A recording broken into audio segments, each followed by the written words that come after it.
People ask me why magnesium is my favorite mineral, and it's my favorite mineral for a number of reasons. Most people are deficient. What's going to happen when you take supplemental magnesium is that your cortisol is going to drop. That's going to make you a happier person, less anxious. I've had people with full-on anxiety manage it completely with magnesium only.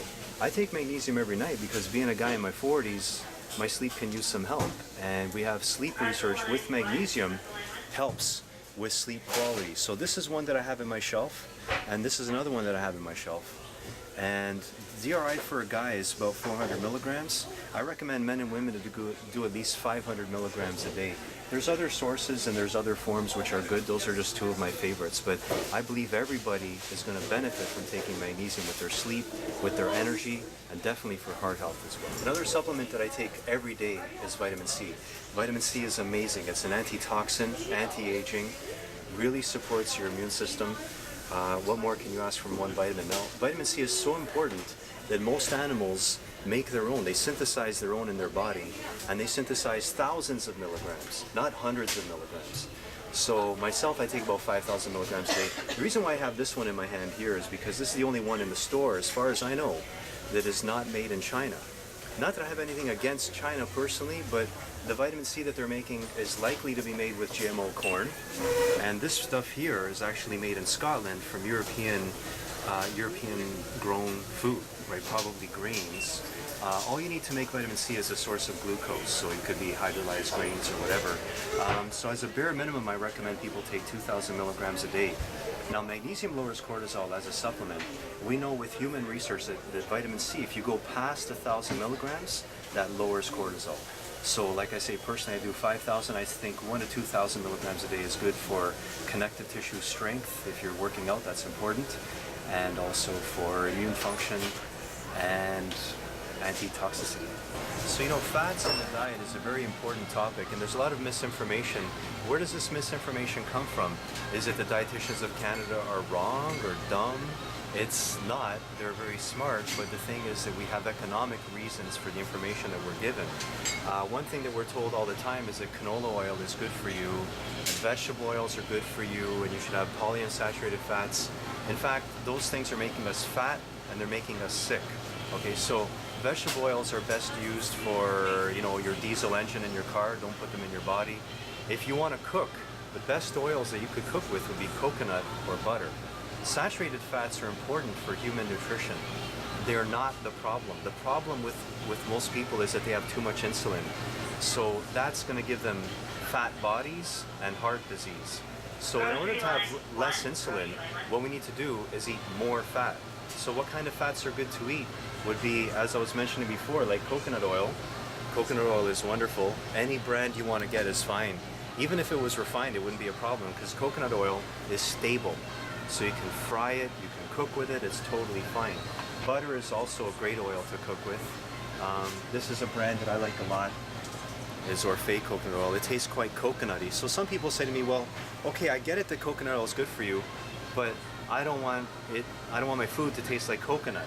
So what you could do in that case is you could use something like an MCT oil. So an MCT oil is less flavorful, and you can just try different brands. There are a couple of brands that have more flavor and some that have less flavor, but if you really hate coconut, then go for ghee or palm oil, or what else could you use for frying? That'll be about it actually. So frying with something like grapeseed or olive is not a good idea. Grapeseed is one of the worst ones to fry with. Here's another interesting oil, is macadamia nut oil. And this one tastes totally delicious. So macadamia nut oil is okay to cook with, but it could also be used for a salad. And olive oil is super healthy, but I would not cook with olive oil because it's not the most stable of fats. So it's something that you could put on your food after it's cooked. So do we need a low-fat diet? No, we don't, because America is eating less and less dietary fat, and America is getting fatter and fatter. So if you want a research study done with over 300 million people, you don't have to look any further than the United States the past 40 years. So low fat is really barking up the wrong tree. Eat more fat, eat slightly less carbs, and you'll have less insulin in your body, which will be a leaner body, and definitely less chance of heart disease.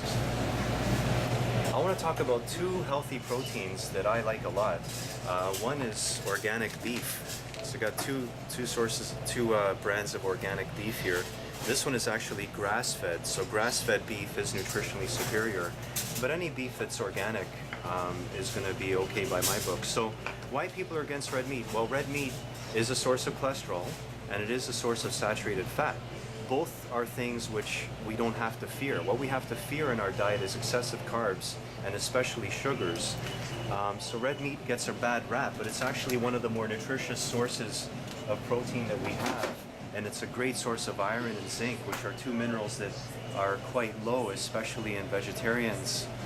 And most women could definitely use more iron in their diet. Another really good protein is nuts and seeds. Here we see some nut butters, even something like an organic peanut butter. There's also like an almond butter. So a lot of people shy away from nuts and seeds because they're like, oh my God, nuts and seeds are full of fat. I don't want to eat something that's so fatty. Well, you know what? All the research we have, human research, with people eating more nuts and seeds, they happen to be leaner. Now, there's all kinds of conjecture as to why that is, but we know that that relationship is there.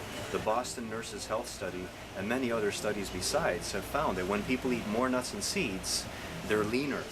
And they're massively protective for heart health. They contain a lot of plant sterols, which are really great for your fat metabolism. So if you like nuts and seeds, go nuts on them, and you'll probably lose fat from doing so. I want to talk about cereals. Here I've got one in my hand. By the way, I'm going to start by saying this. Most cereals suck. But anyway, I got this one in my hand. This one is gluten-free. It's made in Italy. It's 80% whole grains. And it sucks too. Why does cereal suck? Because it comes out of a gun. I can show anyone research that wants to email me from the Cereal Chemists Association. Cereal comes out of a gun at hundreds of pounds per square inch of pressure, hundreds of degrees Celsius. It makes new polymers that don't exist in nature. When we feed rats organic cornflakes or whole grain puffs, they die. Now the reason why we can eat cereal and we don't die is because the rest of the day you're eating normal food.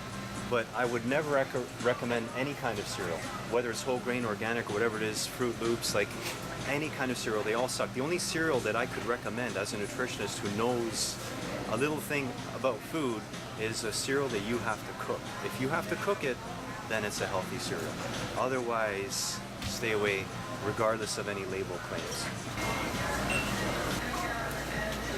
So looking at breads have been bashed by various people since the 50s, if not earlier.